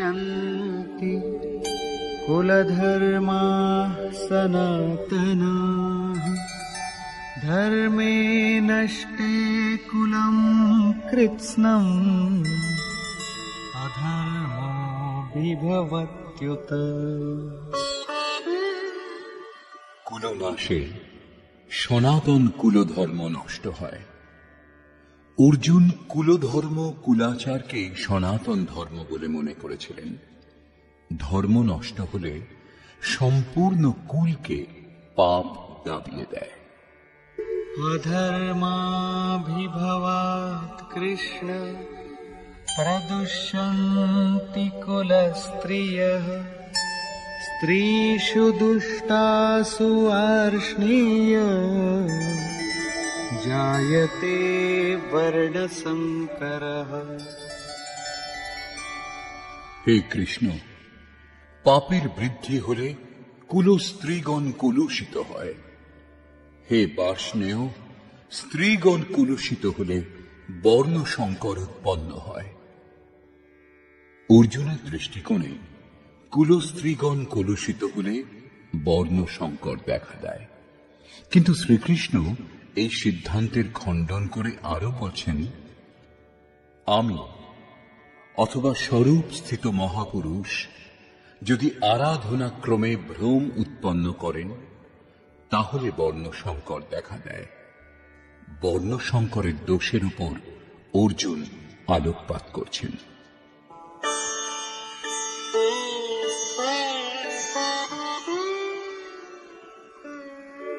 संकरो नरकायैव कुलघ्नानां कुलस्य च पतन्ति पितरो येषां लुप्तपिण्डोदकक्रियाः।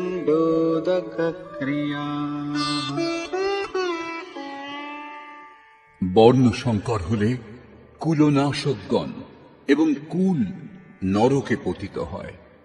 যাদের পিণ্ডক্রিয়া লুপ্ত হয়েছে তাদের পিতৃপুরুষগণ পতিত হন, বর্তমান নষ্ট হয়, পিতৃপুরুষগণ স্খলিত হন এবং উত্তর পুরুষদেরও পতন হবে। শুধু তাই নয়,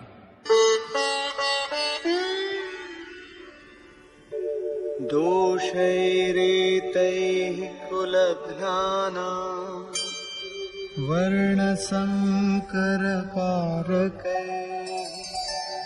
उत्साद्यन्ते जातिधर्माः कुलधर्माश्च शाश्वताः। এই সকল বর্ণ সংকর কারক দোষের দ্বারা কুল এবং কুলঘাতকগণের সনাতন কুলধর্ম এবং জাতি ধর্ম নষ্ট হয়।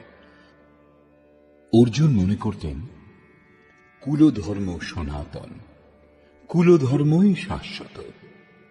কিন্তু শ্রীকৃষ্ণ একথা খণ্ডন করে বললেন, আত্মাই সনাতন শাশ্বত ধর্ম।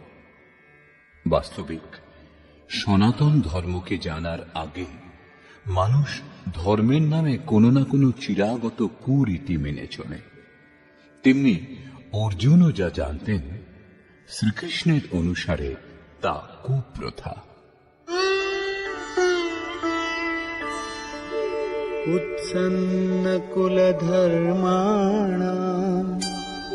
मनुष्याणां जनार्दन नरके नियतं वासो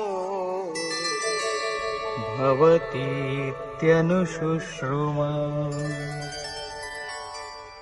হে জনার্দন, যাদের কুলধর্ম নষ্ট হয়েছে তাদের অনন্তকাল নরকে বাস করতে হয়, এইরূপ আমি শুনেছি। কেবল কুলধর্মই নষ্ট হয় না, পরন্তু শাশ্বত সনাতন ধর্ম নষ্ট হয়ে যায়। যাদের ধর্ম নষ্ট হয় তাদের অনন্তকাল পর্যন্ত নরকে বাস করতে হয়। এটা আমি শুনেছি, দেখিনি, কেবল শুনেছি। अहो बत महत्पापम् कर्तुं व्यवसिता वयम् यद्राज्यसुखलोभेन हन्तुं स्वजनमुद्यताः। দুঃখের বিষয় যে আমরা বুদ্ধিমান হয়েও মহাপাপ করতে প্রবৃত্ত হয়েছি। রাজ্য সুখের লোভে নিজ কুলকে হত্যা করতে উদ্যত হয়েছি। এখনো পর্যন্ত অর্জুন নিজেকে কম জ্ঞাতা বলে মনে করছেন না। শুরুতে প্রত্যেক সাধক এইরূপই বলেন। মহাত্মা বুদ্ধ বলেছেন, মানুষ আংশিক অবগত হলে নিজেকে মহাজ্ঞানী বলে মনে করেন। যখন অর্ধেকের বেশি অবগত হন তখন নিজেকে মহামূর্খ বলে মনে করেন। তেমনি অর্জুনও নিজেকে জ্ঞানী ভাবছেন। তিনি শ্রীকৃষ্ণকেই বোঝাচ্ছেন যে এই পাপ থেকে পরম কল্যাণ হবে এমন কথাও নয়, কেবল রাজ্য সুখের লোভে পড়ে আমরা কুলনাশ করতে উদ্যত হয়েছি। খুব ভুল করছি। কেবল আমিই ভুল করছি এমন কথা নয়, আপনিও ভুল করছেন। শ্রীকৃষ্ণকেও নাড়া দিলেন। অবশেষে অর্জুন নির্ণয় করলেন,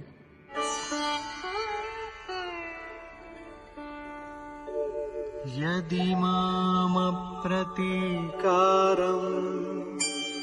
अशस्त्रम् शस्त्रपाणयः धार्तराष्ट्रारणे हन्युः तन्मे क्षेमतरम् भवेत्। প্রতিকার রহিত এবং নিরস্ত্র আমাকে যদি শস্ত্রধারী ধৃতরাষ্ট্রপুত্রগণ যুদ্ধে বধ করেন, তাতে আমার অধিকতর কল্যাণ হবে। ইতিহাস তো বলবে যে অর্জুন জ্ঞানী ছিলেন, তাই আত্মবলি দিয়ে যুদ্ধ হতে দেননি। সন্তান সন্ততির সুখের জন্য, কুলের জন্য লোকে প্রাণের আহুতি পর্যন্ত দেয়। বিদেশে গিয়ে বৈভবপূর্ণ প্রাসাদে থাকলেও অল্প দিনের মধ্যেই নিজের কুঁড়ে ঘরের কথা মনে পড়ে। মোহ এত প্রবল হয়। তাই অর্জুন বললেন যে শস্ত্রধারী ধৃতরাষ্ট্রপুত্রগণ প্রতিকারে অনিচ্ছুক আমাকে যদি যুদ্ধে বধ করেন, তবু তা আমার জন্য অতি কল্যাণকর হবে। পরিবার তো সুখী থাকবে। সঞ্জয় উবাচ।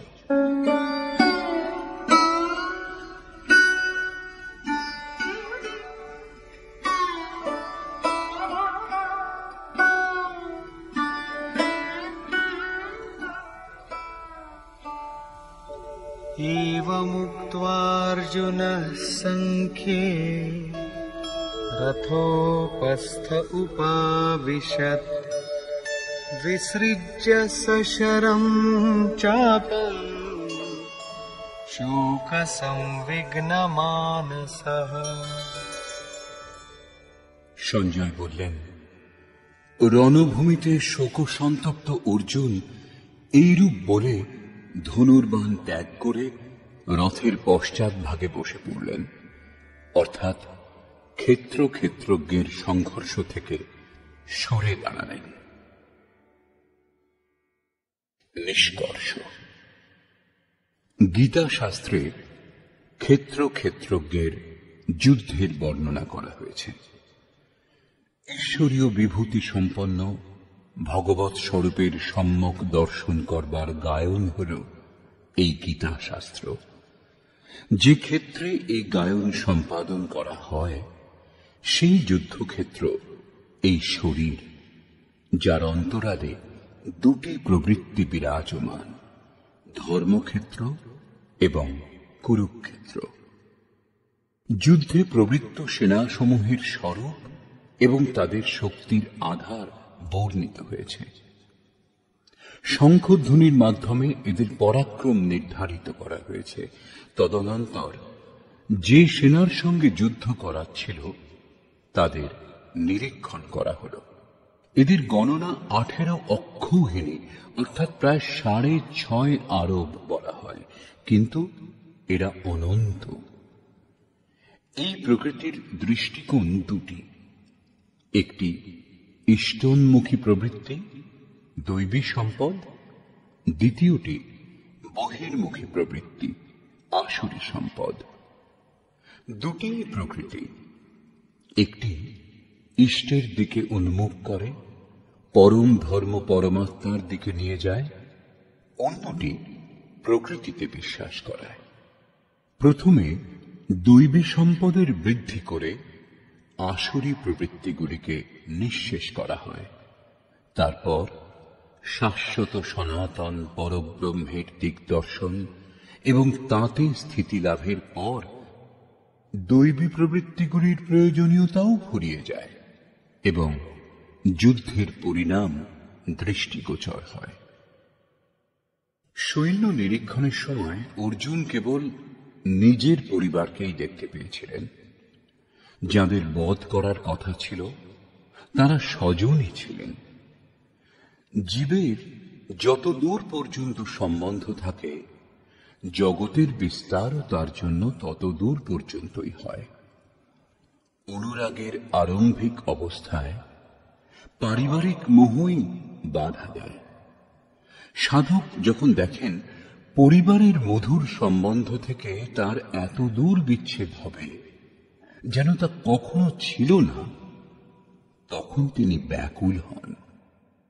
স্বজনের প্রতি আসক্তি ত্যাগ করার পথে যত রকমের অকল্যাণই দেখতে পান, তিনি কুপ্রথার মাধ্যমে নিজেকে বাঁচাবার চেষ্টা করেন, ঠিক যেমন অর্জুন করেছিলেন। তিনি বলেছিলেন, কুলধর্মই সনাতন ধর্ম। এই যুদ্ধ হলে সনাতন ধর্ম লোপ পাবে, কুলস্ত্রীগণ ভ্রষ্টা হবে এবং বর্ণ সংকট উৎপন্ন হবে। তাদের জন্ম কুল ও কুলনাশকদের অনন্তকাল পর্যন্ত নরকে বাস করার জন্যই হয়ে থাকে। অর্জুন নিজ বুদ্ধি অনুসারে সনাতন ধর্মের রক্ষার জন্য ব্যাকুল ছিলেন। তিনি শ্রীকৃষ্ণকে অনুরোধ করলেন যে আমরা বুদ্ধিমান হয়ে এই মহাপাপ কেন করব, অর্থাৎ শ্রীকৃষ্ণও পাপ করতে যাচ্ছেন।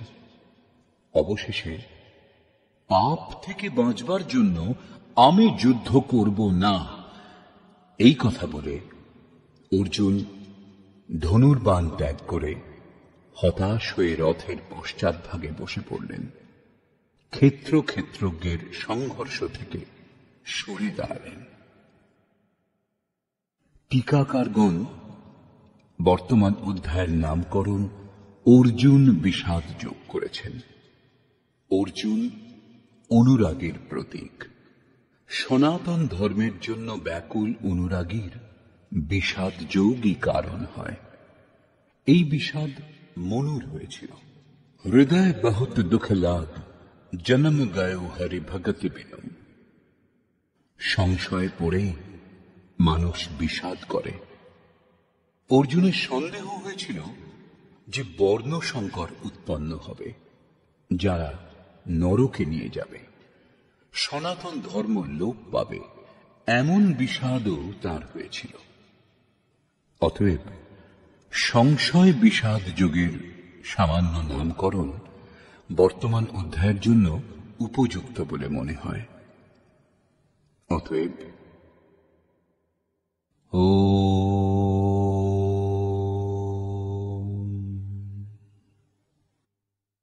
এই প্রকার শ্রীমদ্ ভগবত গীতারূপী উপনিষদ এবং ব্রহ্মবিদ্যা তথা যোগশাস্ত্র বিষয়ক শ্রীকৃষ্ণ এবং অর্জুনের সংবাদে সংশয় বিষাদ যোগ নামক প্রথম অধ্যায় পূর্ণ হল।